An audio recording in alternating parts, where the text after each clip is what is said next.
We talk about college planning, whether it's a parent or a grandparent trying to help with education funding. That's one thing that we stress is it's helping. Usually you can do that through a number of ways, but the thing that we use the most for that is a 529 college savings plan. But what I stress is you're helping. You're not necessarily trying to pay the whole bill. That's because college, depending on where you go, can be very expensive, and retirement savings comes first, and I can't stress that enough. You cannot take a loan for retirement, but you can take a loan for college. So when we're talking about college planning specifically, yes, use the 529 or whatever strategy you're using, but make sure that you're putting money towards your retirement first.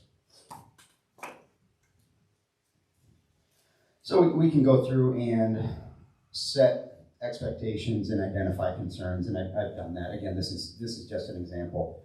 And this is a way that we customize these plans a little bit more for people. So what this says is John has indicated that when he retires, he wants to be done. He wants no more work involved in his retirement. Whereas Sarah has said, I might get bored. And so I want to retire at some point from my full-time job, but part-time work is not off the table.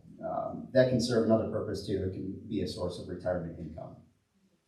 Sarah wants to live an active lifestyle, and John wants to live a quiet lifestyle, so they'll have to work that out on their own. They do both like travel. Yeah, they do both like travel. They want to have time to travel. They both like to spend time with their friends and family. And I think probably what most people appreciate about retirement, hopefully, is there's less stress and more peace of mind.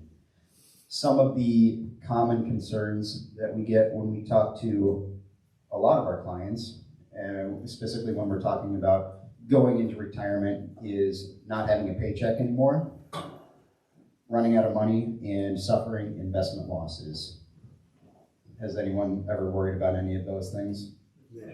Everyone's hand better go up. So those are some common concerns that are identified as we're going through the planning process.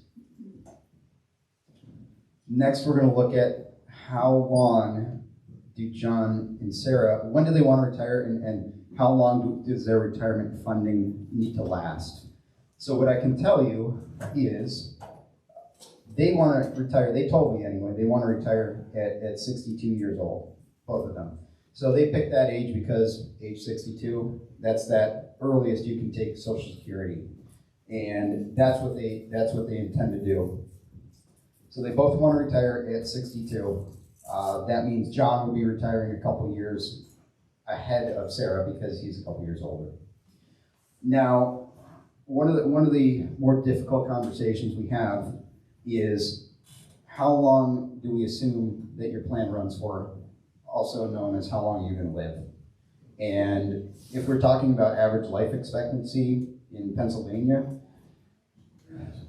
it came down a little bit after COVID, right? So the average female is going to live between 78 and 79 years, and the average male is around 73. What does that mean? Absolutely nothing, because you are you, and that's the average statistic. So most people, when we say the default planning age if you're a male is 92, and the default planning age if you're a female is 94, they look at us like we're crazy. They say, there's no way I'm going to make it that long. I say, but what if you do? What if you do? You don't want to run out of money, and that's why even if the average life expectancy is only in the 70s, there's about a 30% chance, only a 30% chance that somebody is going to live longer than 92 and 94, and that's about where we're comfortable saying that's a low enough probability that you're not going to live much longer than that. That's why we picked those numbers. Doesn't mean that's not your expected age, but it's the age that you may get to. Could get to longer. I've seen